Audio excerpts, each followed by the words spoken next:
Hello, good evening सभी साथियों को। भव्या जो आपके यूट्यूब ऑनलाइन प्लेटफॉर्म पर आप सभी का हार्दिक स्वागत है।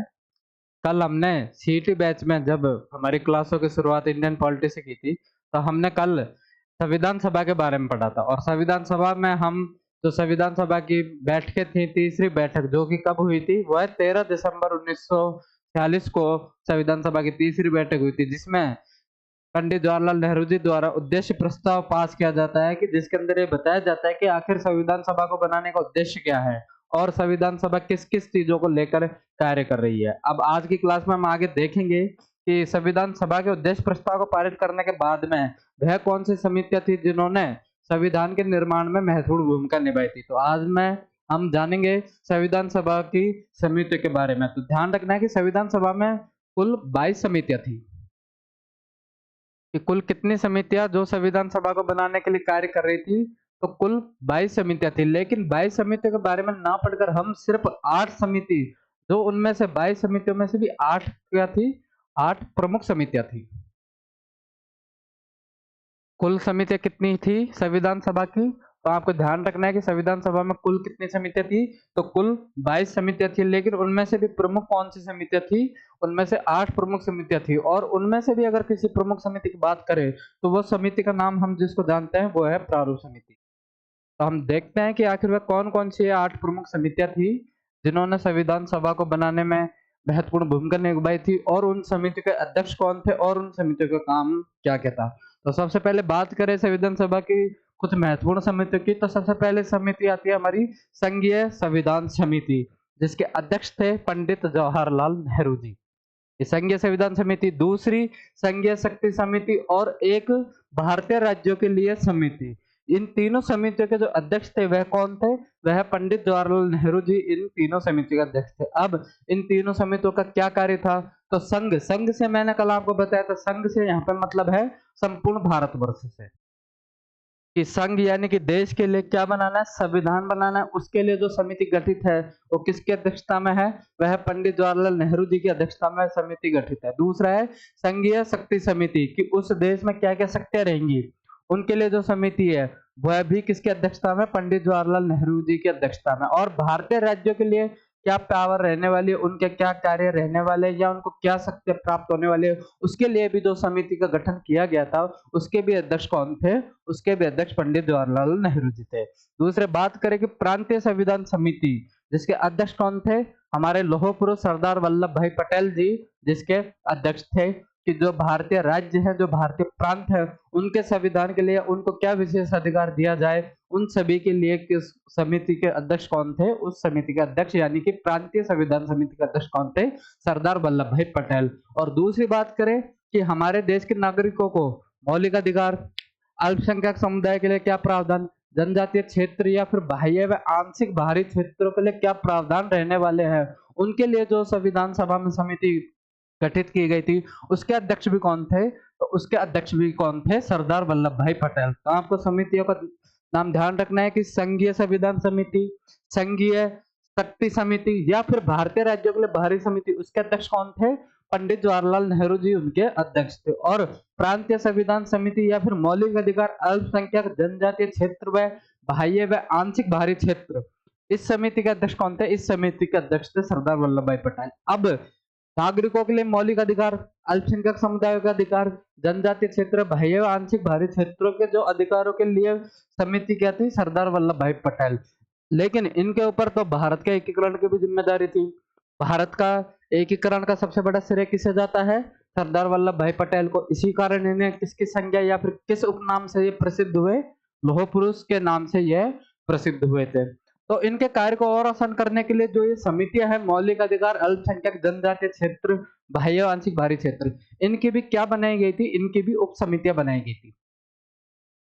इनकी भी क्या उप समिति बनाई गई थी ताकि इनका काम थोड़ा आसान रह सके। अब उन उन सब उप समितियों की बात करें तो मौलिक अधिकारों के लिए जो उप समिति बनाई गई थी उसके अध्यक्ष कौन थे, उसके अध्यक्ष थे जेबी कृपलानी जी, उसके अध्यक्ष थे। दूसरा अल्पसंख्यक उप समिति जो बनाई थी उसके अध्यक्ष कौन थे, एच सी मुखर्जी उसके अध्यक्ष थे। एच सी मुखर्जी जी का नाम भी हमने कल पढ़ा था कि इन्हें संविधान सभा का क्या नियुक्त किया गया था, इन्हें संविधान सभा का उपाध्यक्ष बनाया गया था। तो कल ये हमने नाम पढ़ा था एस मुखर्जी का, जो कि अल्पसंख्यक उप समिति, संविधान सभा की अल्पसंख्यक उप समिति के क्या थे, प्रेसिडेंट अध्यक्ष थे कौन, एच मुखर्जी जी, जो कि बाद में संविधान सभा के क्या रहे, उपाध्यक्ष भी रहे थे। दूसरे के अनुसूचित व जनजातीय क्षेत्र, लेकिन यहाँ पे आपको ध्यान रखना है कि अनुसूचित व जनजातीय क्षेत्र, यहाँ पे सिर्फ बात कौन से स्टेट की हो रही है, सिर्फ असम की बात हो रही है, कि सिर्फ असम के लिए एक पर्सनल समिति बनाई गई थी, अनुसूचित और जनजातीय क्षेत्र उप समिति, जिसके अध्यक्ष कौन थे, जिसके अध्यक्ष थे गोपीनाथ बारदोलाई जी, जिसके क्या थे, अध्यक्ष थे। और दूसरी है बाह्य व आंशिक बाह्य क्षेत्र, असम के अलावा, यानी कि पूरे देश में, पूरे देश के लिए जो समिति थी, किसको छोड़कर, असम को छोड़कर,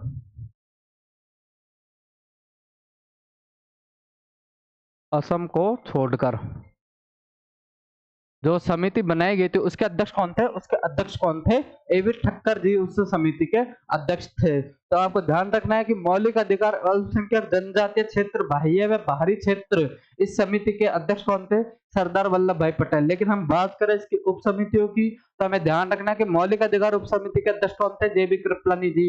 अल्पसंख्यक उप समिति के अध्यक्ष कौन थे, एच मुखर्जी। अनुसूचित जनजातीय क्षेत्र, सिर्फ अब अगर बात करें असम की, तो उसके अध्यक्ष कौन थे, गोपीनाथ बारदोलाई जी। और बाह्य व आंशिक बाहरी क्षेत्र, असम को छोड़कर पूरे देश में, उसके अध्यक्ष कौन थे, तो उसके अध्यक्ष थे एबी ठक्कर। तो ये हमने अब तक कितनी समितियां पढ़ी, अब तक हमने 5 समितियों के बारे में पढ़ा। उसके अलावा हम और समिति की बात करें तो प्रक्रिया के नियम समिति की, भाई संविधान सभा की क्या प्रक्रिया रहेगी, उसके क्या नियम रहेंगे, तो उसके अध्यक्ष कौन थे, डॉक्टर राजेंद्र प्रसाद। इन्हें क्यों अध्यक्ष बनाया गया था, क्योंकि संविधान सभा के अध्यक्ष कौन थे, संविधान सभा के अध्यक्ष भी डॉक्टर राजेंद्र प्रसाद थे। अब संविधान सभा का अध्यक्ष ही तय करेगा कि मैं उस सभा को किस प्रक्रिया या किस नियम के तहत संचालित करूंगा, इसलिए प्रक्रिया व नियम समिति के अध्यक्ष कौन थे, उसके अध्यक्ष भी किसको बनाया गया था, डॉक्टर राजेंद्र प्रसाद को उसका अध्यक्ष बनाया गया था। अब बात करें कि जब देश आजाद हुआ, संविधान का निर्माण चल रहा है, तो देश की एक विशिष्ट पहचान के लिए क्या होना चाहिए, राष्ट्रध्वज होना चाहिए।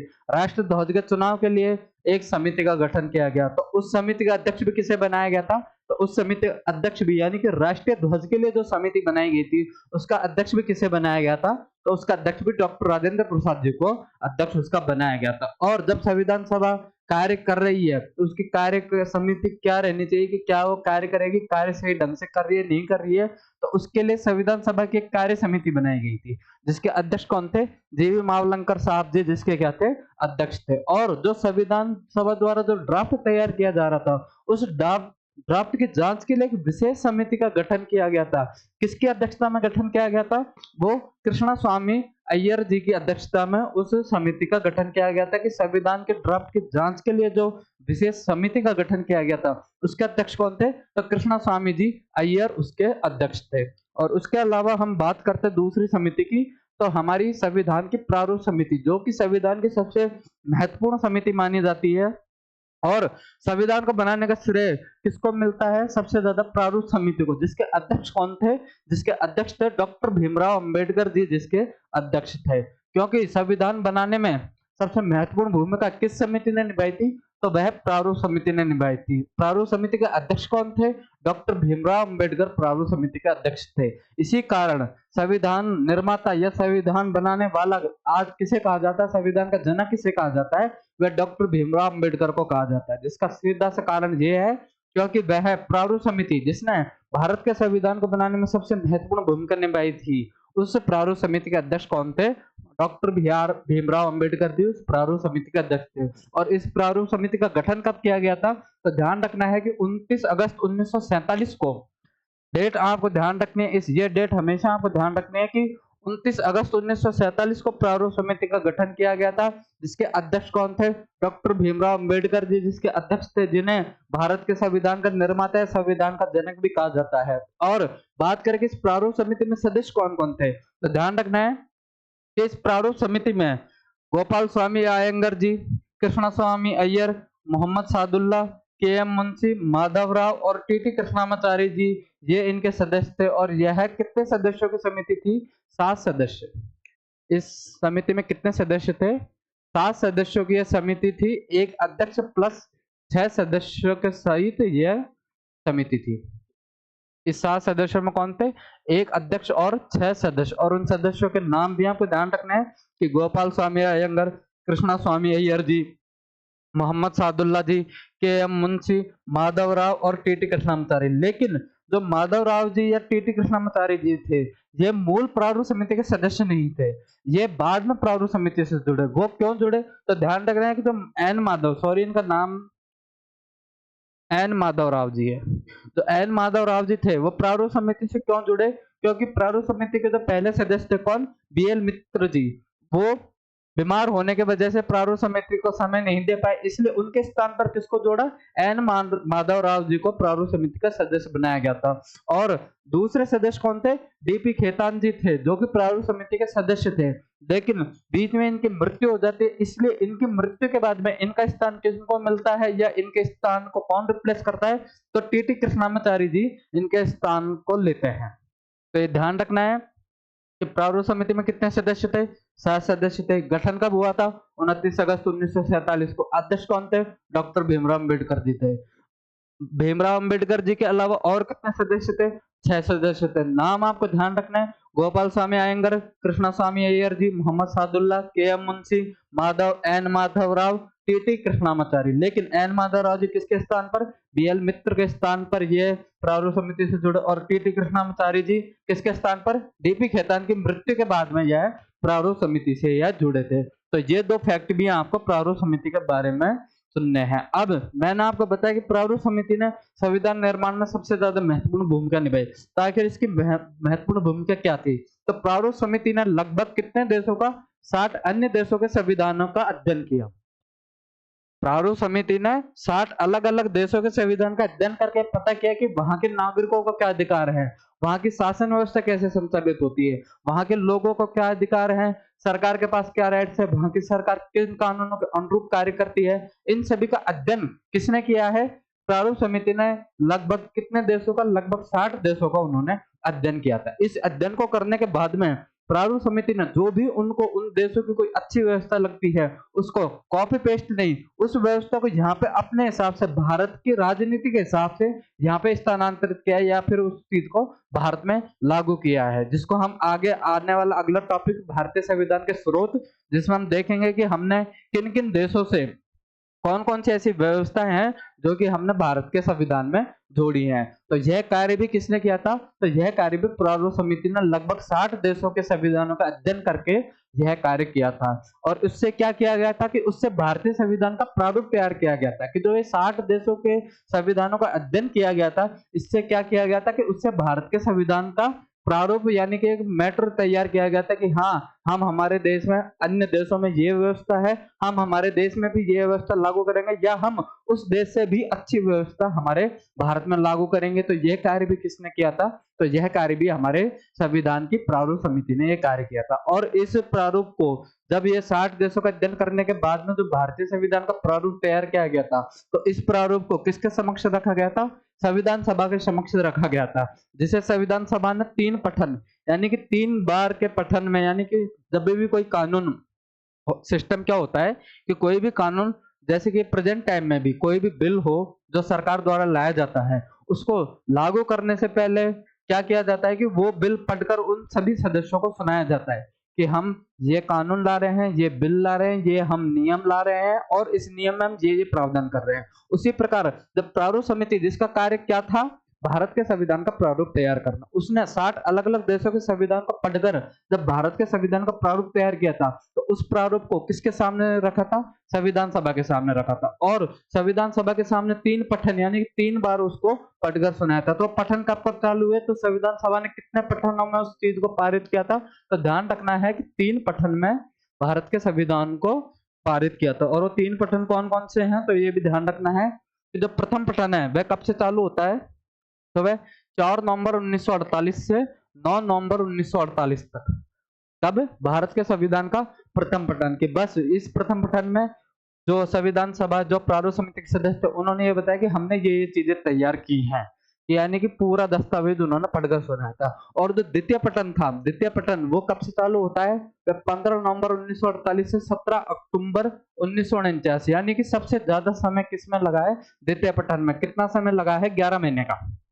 और इस द्वितीय पठन में एक एक बिंदु एक एक पॉइंट पर बहुत ही गहराई से चर्चा, संविधान सभा के सभी सदस्यों के समक्ष एक एक पॉइंट पर बहुत ही विस्तृत चर्चा की गई थी। इसलिए द्वितीय पठन में सर्वाधिक समय लगाया कि जो भी उन चीजों को पसंद आती थी, संविधान सभा को कोई भी चीज पसंद आती थी उसको स्वीकृत किया गया था। बहुत सी चीजें थी जो बाकी सदस्यों ने ऑब्जेक्शन था कि सर इसमें ये सुधार होने चाहिए या ये सुधार होने चाहिए, उस चीजों को भी संशोधित किया गया था। इस हिसाब से द्वितीय पठन में क्या किया गया था कि जो प्रारूप समिति ने जो मसौदा तैयार किया था भारतीय संविधान का, उसके बारे में विस्तृत चर्चाएं कौन से पठन में की गई थी, वह द्वितीय पठन में। इसलिए द्वितीय पठन में सर्वाधिक समय कितना, 11 महीने का सर्वाधिक समय लगता है। और जो तीसरा पठन है वह कब से चालू, वह 14 नवंबर 1949 से 26 नवंबर 1949 को हमारा तीसरा पठन चालू होता है। कि ये जब तीसरा पठन है इसमें फाइनल ड्राफ्ट जो संविधान का प्रारूप समिति द्वारा तैयार किया गया था उसके बारे में विस्तृत चर्चा की गई थी। और 26 नवंबर 1949 को संविधान निर्माण की प्रक्रिया क्या हो जाती है,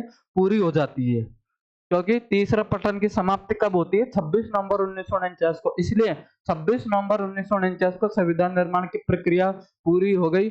और यानी कि इसी दिन, सॉरी ये पारित ने, इसी दिन संविधान को क्या कर दिया गया था, अंगीकृत, अधिनियमित व आत्मार्पित किया गया था। तो ध्यान रखना है कि संविधान निर्माण की प्रक्रिया पूरी कब हुई थी, संविधान निर्माण की प्रक्रिया पूरी होती है 26 नवंबर को। 26 नवंबर को संविधान निर्माण की प्रक्रिया पूरी हो जाती है। इसलिए 26 नवंबर को कौन सा दिवस मनाते हैं, 26 नवंबर को संविधान दिवस मनाया जाता है।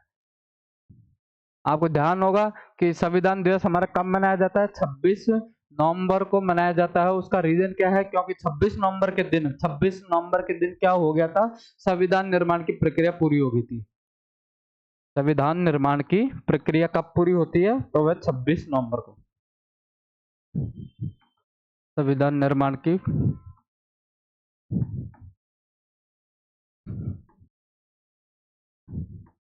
संविधान निर्माण की प्रक्रिया पूरी हो गई थी। और इसी दिन संविधान को क्या किया गया था, संविधान को, ये तीन शब्द आपको ध्यान रखना है, अंगीकृत, अधिनियमित व आत्मार्पित किया गया था। कब, 26 नवंबर 1949 को। इसी दिन कौन सा दिन, कौन सा दिवस मनाया जाता है, तो यह संविधान दिवस मनाया जाता है। उसके अलावा हम बात करें कि 26 नवंबर को और क्या क्या हुआ था, जब संविधान का निर्माण पूरा हो गया था, संविधान बनकर तैयार हो गया था, तो जो 15 आर्टिकल थे भारतीय संविधान के, कितने आर्टिकल, 15 आर्टिकल, वे 26 नवंबर 1949 को लागू हो गए थे।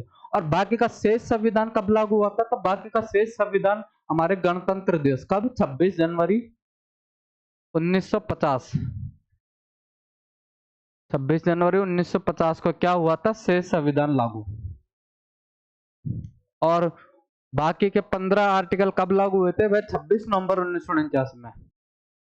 तो ये भी आपको ध्यान रखना है कि 15 आर्टिकल कब लागू होते हैं, तो 15 अनुच्छेद 15 आर्टिकल 26 नवंबर 1949 को लागू हो गए थे। शेष संविधान कब लागू होता है, तो वह 26 जनवरी 1950 को हमारा शेष संविधान लागू होता है। और वह 15 आर्टिकल कौन कौन से थे और उनको लागू करने के पीछे उद्देश्य क्या थे, क्योंकि जब 26 नवंबर 1949, यानी कि ये आप ध्यान रखो 1949, यानी कि उस समय तक देश हमारा क्या हो गया था, आजाद हो गया था। अब देश में नागरिकता देनी है, भारत विभाजन हो चुका था, पाकिस्तान का भी बंटवारा हो चुका था। लोगों में सबसे बड़ी दुविधा या फिर सबसे बड़ा कंफ्यूजन क्या था कि हम, जो भी विभाजन हुआ है, विभाजन के बाद में लोगों के सामने समस्या ये थी कि हम भारत का नागरिक है, पाकिस्तान का नागरिक है। उस सभी समस्या के निवारण को सबसे पहले भारत के लोगों को क्या देना जरूरी था, नागरिकता देना जरूरी था। इसलिए नागरिकता से संबंधित जो भी अनुच्छेद भारतीय संविधान में, कौन कौन से अनुच्छेद जो कि नागरिकता से संबंधित है, आर्टिकल 5, 6, 7, 8 और 9, यानी कि कितने आर्टिकल हो गए, 5 आर्टिकल। ठीक, यह 5 आर्टिकल 26 नवंबर 1949 को लागू किए गए थे। क्यों, क्योंकि भारत के नागरिकों को नागरिकता देने के लिए। दूसरा कि जब संविधान लागू हुआ था उस समय तक कौन सी सरकार कार्य कर रही थी भारत में, अंतरिम सरकार, निर्वाचित नहीं थी। 1952 में प्रथम लोकसभा चुनाव होते हैं, उस समय जनता द्वारा सरकारें चुनी जाती हैं और हमारे पहले प्रधानमंत्री कौन बनते हैं, पंडित जवाहरलाल नेहरू जी। 1952 में। उससे पहले जो सरकार चल रही थी वह कौन कैसी सरकार थी? वह अंतरिम सरकार थी, और अंतरिम सरकार थी, लेकिन उसको हेड बनाने के लिए, उस सरकार पर नियंत्रण रखने के लिए किसकी जरूरत थी? कि जब अंग्रेजों का राज था 15 अगस्त 1947 से पहले, तो हेड ऑफ स्टेट यानी कि जो प्रशासक, देश का मुखिया कौन था?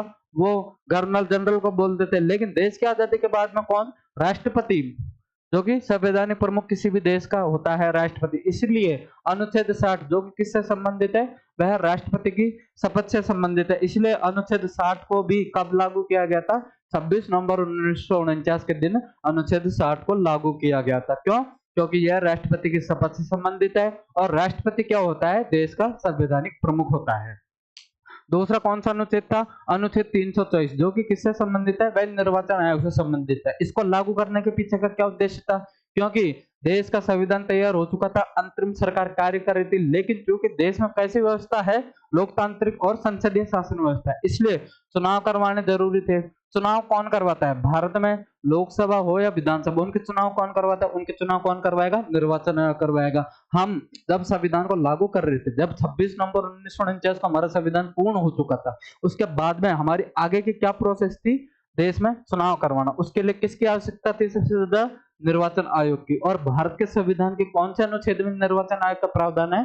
तो अनुच्छेद 324 में निर्वाचन आयोग का प्रावधान है। इसलिए अनुच्छेद 324 को भी कब लागू किया गया था? 26 नवंबर 1949 को अनुच्छेद 324 को लागू किया गया था। उसके अलावा अनुच्छेद 366 और 367 जो कि किससे संबंधित है? परिभाषाएं व निर्वचन से संबंधित है। निर्वचन का मतलब आप समझ गए होंगे कि इसकी आवश्यकता क्यों थी। और जो परिभाषाएं थी कि हमारे देश की कौन कौन सी संविधान के अंदर जो भी शब्दावली है उसकी परिभाषा है, उसका मतलब क्या है, वो समझने के लिए भी कौन सा अनुच्छेद था? अनुच्छेद 366 और 367 को भी हमने 26 नवंबर को लागू कर दिया था। उसके अलावा हम बात करें अस्थायी प्रावधान या अंतरिम सरकार, उस समय देश में कोई स्थायी सरकार नहीं थी, चुनाव हुए नहीं थे, देश का शासन कौन संभाल रहा था? अंतरिम सरकार उस देश का शासन संभाल रही थी। इसलिए उसको देश को सुचारू रूप से संचालन करने के लिए कहीं पे भी कोई इमरजेंसी आ जाए, उसके लिए कोई प्रावधान किए जा सकते हैं।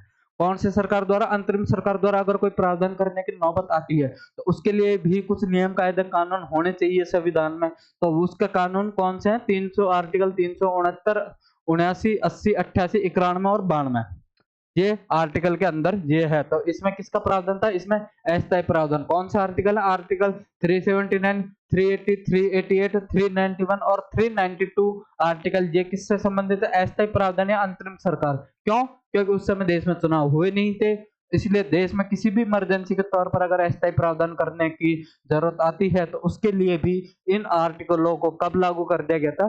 26 नवंबर 1949 को लागू कर दिया गया था। और आर्टिकल 393, आर्टिकल 393 जो किसके बारे में? संक्षिप्त नाम, किसी भी शब्दावली, संविधान के अंदर वर्णित किसी भी शब्दावली के संक्षिप्त नाम को बताने के लिए जो कौन सा आर्टिकल है? वह आर्टिकल 393 है। तो इसको भी लागू कब किया गया था?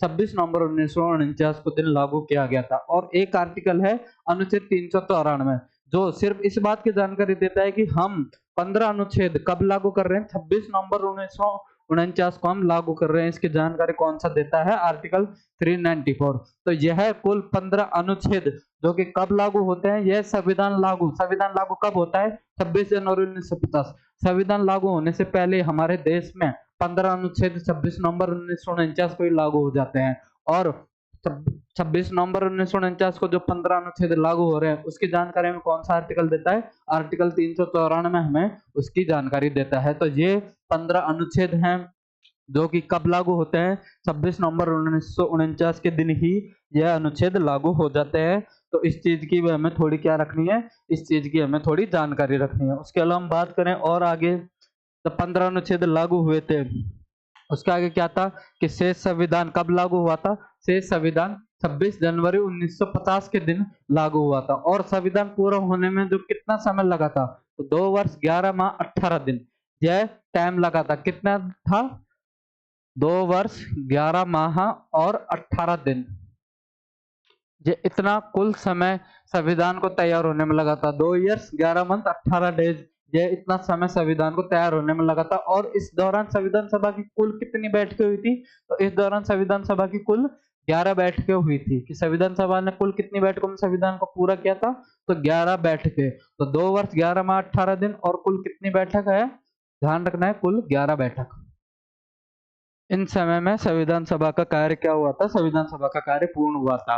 और 15 अगस्त 1947 को जब हमारा देश आजाद होता है तो उस समय संविधान सभा की भूमिका में क्या होता है, कुछ बदलाव होता है, क्योंकि 15 अगस्त 1947 को जब देश आजाद होता है उसके अलावा जो दूसरी घटना होती है वह घटना कौन सी होती है, विभाजन। विभाजन। कल की क्लास में मैंने आपको बताया था कि कुल कितने सदस्य थे, कुल 389 सदस्य थे, जो कि किसको मिलाकर थे, इंडिया प्लस पाक, इंडिया और पाकिस्तान के एरिया को मिलाकर कुल कितने सदस्य संविधान सभा में थे, 389 सदस्य हमारी संविधान सभा में थे। लेकिन जब विभाजन होता है देश की आजादी के समय, जब देश का विभाजन होता है उस समय संविधान सभा में कुछ सदस्य जो पाकिस्तान का हिस्सा था, अब जो सदस्य चुनकर आए थे पाकिस्तान के हिस्से से, वो अब कौन सी सभा में बैठ रहे हैं, वो पाकिस्तान की संविधान सभा में बैठ रहे हैं। इसलिए हमारे सदस्यों की संख्या 15 अगस्त 1947 को घटकर कितनी हो गई थी, 15 अगस्त 1947 को घटकर कितनी हो गई थी, तो ये हो गई थी 299। कुल सदस्य कितने रह गए थे कि मात्र 299 सदस्य हमारी संविधान सभा में रह गए थे। और इसके अलावा और क्या क्या बदलाव हुए थे, तो ध्यान रखना कि 15 अगस्त 1947 को हमारी संविधान सभा कैसी हो गई थी, संप्रभु संस्था। संप्रभु का मतलब क्या है कि एक ऐसी संस्था जिसके ऊपर किसी का दबाव नहीं हो, क्योंकि संविधान सभा अब तक किसके द्वारा कार्य कर रही थी, तो मैंने कल आपको बताया था कि 1946 का जो कैबिनेट मिशन था, 1946 का जो कैबिनेट मिशन था उसकी सिफारिशों के आधार पर अभी तक हमारी संविधान सभा क्या कर रही थी, हमारी संविधान सभा कार्य कर रही थी 1946 के कैबिनेट मिशन की सिफारिशों के आधार पर। लेकिन जैसे 15 अगस्त 1947 को हमारा देश आजाद होता है तो हमारी संविधान सभा कैबिनेट मिशन की सिफारिशों से मुक्त हो गई थी। अब भारत के नेता यानी कि संविधान सभा के चुने हुए सदस्य भारत की भौगोलिक क्षेत्र या भारत की जनता के हिसाब से संविधान का निर्माण कर सकते थे, यानी कि वो कैबिनेट मिशन की सिफारिशों से मुक्त हो चुके थे। अब उन्हें किसी की भी सिफारिश मानने की आवश्यकता नहीं थी, वो स्वतंत्र रूप से अपने हिसाब से अपने देश की जनमानस या अपने देश की भौगोलिक परिस्थितियों के हिसाब से वो संविधान बना सकते थे। तो 15 अगस्त को हमारी संविधान सभा कैसी हो गई थी, संप्रभु संस्था हो गई थी। और दूसरी क्या थी कि यह दोहरी भूमिका में आ गई थी। दोहरी भूमिका कैसे, क्योंकि 15 अगस्त 1947 को देश को आजाद होने का मतलब क्या था कि अंग्रेजों का शासन खत्म है, अब देश की शासन व्यवस्था कौन संभाले, तो इसलिए देश की शासन व्यवस्था को संभालने का भी कार्य किसने किया था, तो वह कार्य भी किसने किया था, संविधान सभा ने किया था। लेकिन संविधान सभा का तो मुख्य कार्य क्या था, संविधान का निर्माण करना। तो संविधान सभा जब संविधान सभा कार्य कर रही थी तो उसके जो अध्यक्ष थे वह कौन थे, उसके अध्यक्ष थे डॉक्टर राजेंद्र प्रसाद जी, उसके अध्यक्ष थे। लेकिन जब संविधान सभा किसके रूप में भी कार्य कर रही थी 15 अगस्त 1947 के बाद में, तो संविधान सभा विधायिका के रूप में भी कार्य कर रही थी। और जब संविधान सभा विधायिका के रूप में कार्य करती थी तो उसके अध्यक्ष कौन थे, तो उसके अध्यक्ष थे जीवी मावलंकर।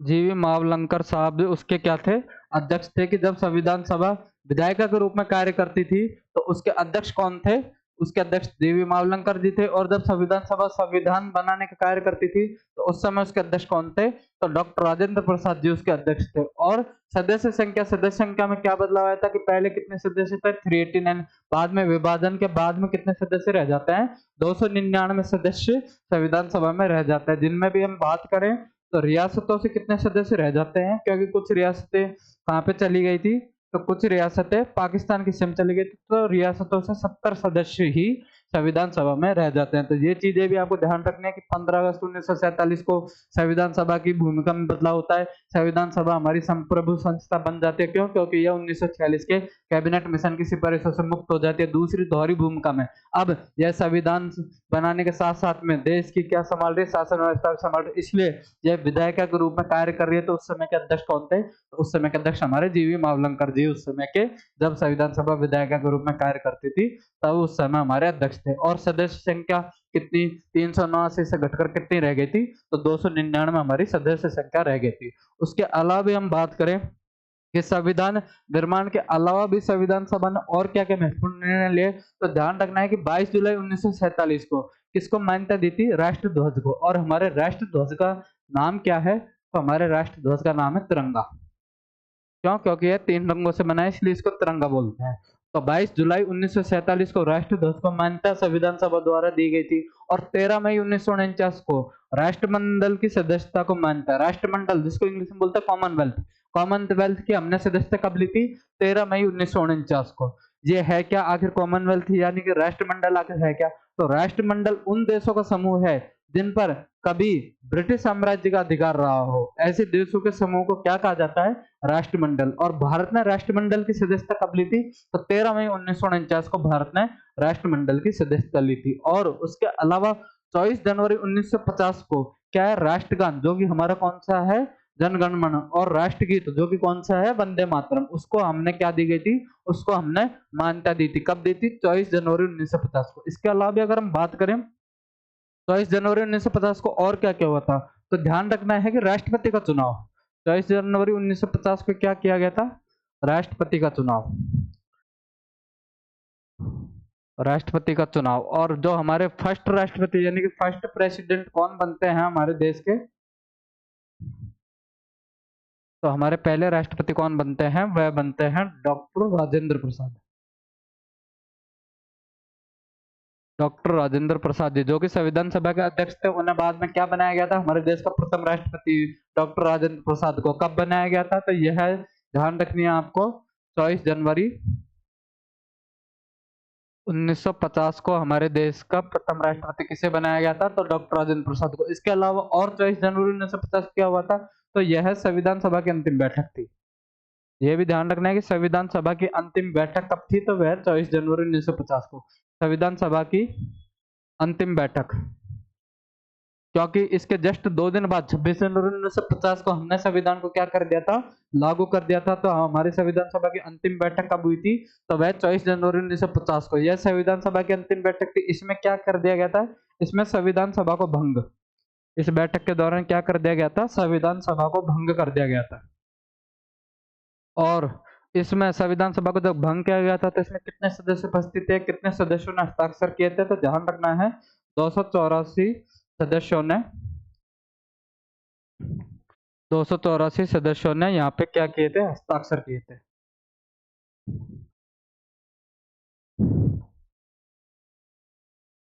284 सदस्यों ने क्या किए थे? यहाँ पे हस्ताक्षर किए थे। कब?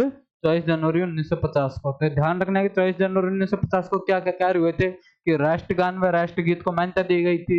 दूसरे, राष्ट्रपति का चुनाव, पहले राष्ट्रपति कौन चुने गए थे? डॉक्टर राजेंद्र प्रसाद जी। तीसरा कि यह संविधान सभा की अंतिम बैठक थी। इस दिन संविधान सभा को भंग कर दिया गया था। और इस दिन कितने सदस्यों ने हस्ताक्षर किए थे? तो 284 सदस्यों ने संविधान पर क्या किए थे? हस्ताक्षर किए थे। और अगर उसके अलावा हम और बात करें कि कुछ और संविधान सभा के महत्वपूर्ण तथ्य की बात करें, तो जो संविधान सभा का जो प्रतीक माना गया था वह किसे माना गया था? वह हाथी को माना गया था। हाथी को एक प्रतीक क्यों माना गया था? हाथी जो कि सबसे विशालकाय जानवर माना जाता है, सबसे भारी और सबसे विशालकाय। हमारा देश भारत, जिसका भौगोलिक क्षेत्र आप देखो, इतने सारे धर्मों के, इतने सारे अलग अलग विविधता है यहाँ पे, एकता में विविधता, सॉरी विविधता में एकता है। इतना बड़ा विशाल भूभाग जो कि किसके समान प्रतीत होता है? अगर देखा जाए तो हाथी के समान। इसलिए संविधान सभा का प्रतीक हमने किसको माना? वो हाथी को माना था। और हमने कल के वीडियो में बात की थी कि कल संवैधानिक सलाहकार हमने किसको बनाया था? तो बी.एन. राव जी को हमने क्या था? संविधान सभा का संवैधानिक सलाहकार बनाया था। उसके अलावा संविधान सभा का जो सचिव थे वो कौन थे? तो एच.बी.आर. आयंगर जी। कौन थे? सचिव कौन थे संविधान सभा के? तो वह एच.बी.आर. आयंगर जी को हमने संविधान सभा का क्या बनाया था? सचिव बनाया था। और भारतीय संविधान के मुख्य प्रारूपकर्ता कौन थे? तो वो थे एस.एन. मुखर्जी। यानी कि कौन थे? भारतीय संविधान के मुख्य प्रारूपकर्ता कौन थे? तो एस.एन. मुखर्जी हमारे भारतीय संविधान के मुख्य प्रारूपकर्ता थे। और इसको लिपिबद्ध, यानी कि इसको लिखा किसने? तो ध्यान रखना है कि इसको लिपिबद्ध किसने किया था? तो प्रेम बिहारी नारायण रायजादा जी। ये एक ही नाम है, ध्यान रखना है कि इसको लिपिबद्ध किसने किया था? प्रेम बिहारी नारायण रायजादा जी ने इसको लिपिबद्ध यानी कि इसको लिखा था। और अलंकृत यानी कि इस पर चित्रकारी किसने की थी? तो ध्यान रखना है कि 2 लोग, नंदलाल बोस जी व बोहर राम मनोहर सिन्हा जी, इन लोगों ने क्या किया था? संविधान सभा को, सॉरी संविधान को हमारे अलंकृत किया था और संविधान पे क्या थी? चित्रकारी की थी। तो ये नाम, ये जो महत्वपूर्ण तथ्य हैं, ये भी आपको किसी भी ऑब्जेक्टिव क्वेश्चन पूछे जा सकते हैं और एग्जाम में ज्यादातर क्वेश्चन यहाँ पे पूछे जा सकते हैं कि संविधान सभा का प्रतीक बताइए। वो तो प्रतीक क्या है? हाथी है। संवैधानिक सलाहकार कौन है? बी एन राव जी हैं। भारतीय संविधान सभा के सचिव कौन थे? तो एच वी आर अयंगर जी थे। भारतीय संविधान के मुख्य प्रारूपकर्ता के बारे में पूछे तो एस एन मुखर्जी, और उसको लिपिबद्ध यानी कि लिखने का कार्य किसने किया था? तो प्रेम बिहारी नारायण राय यादव जी ने उसको लिपिबद्ध या लिखने का कार्य किया था। और उसको अलंकृत यानी चित्रकारी किसने की थी? तो ध्यान रखना, नंदलाल बोस व गौहर राम मनोहर सिन्हा जी द्वारा इसको क्या किया गया था? अलंकृत किया गया था। तो ये संविधान सभा के अन्य महत्वपूर्ण तथ्य हैं। उसके अलावा हम बात करें जो सबसे, हमने आज संविधान सभा की कुछ समितियां बात की थी। कितनी समितियां थी? 22 समिति, जिसमें 8 प्रमुख समितियां थी। हमने कुछ समितियों की यहाँ पे बात की, और जो हमने सबसे इम्पोर्टेंट समिति जो हमारी कौन सी थी, वह हमारी थी प्रारूप समिति, जिसके अध्यक्ष कौन थे? डॉक्टर भीमराव अम्बेडकर। तो आज की क्लास में संविधान सभा का जो इतना ही पाठ्यक्रम है, जो कि सीएटी एलडीसी वनपाल जैसी भर्ती में पूछा जा सकता है। और इसके अलावा कल हम बात करेंगे कल की क्लास में कि भारत के संविधान को बनाने में संविधान सभा ने किन किन देशों के संविधान से कौन कौन सी चीजें ली थी, यानी कि भारतीय संविधान को बनाने के स्रोत क्या थे। तो कल का टॉपिक है भारतीय संविधान के स्रोत। आपका बहुत बहुत धन्यवाद क्लास में जुड़ने के लिए। बहुत बहुत थैंक यू।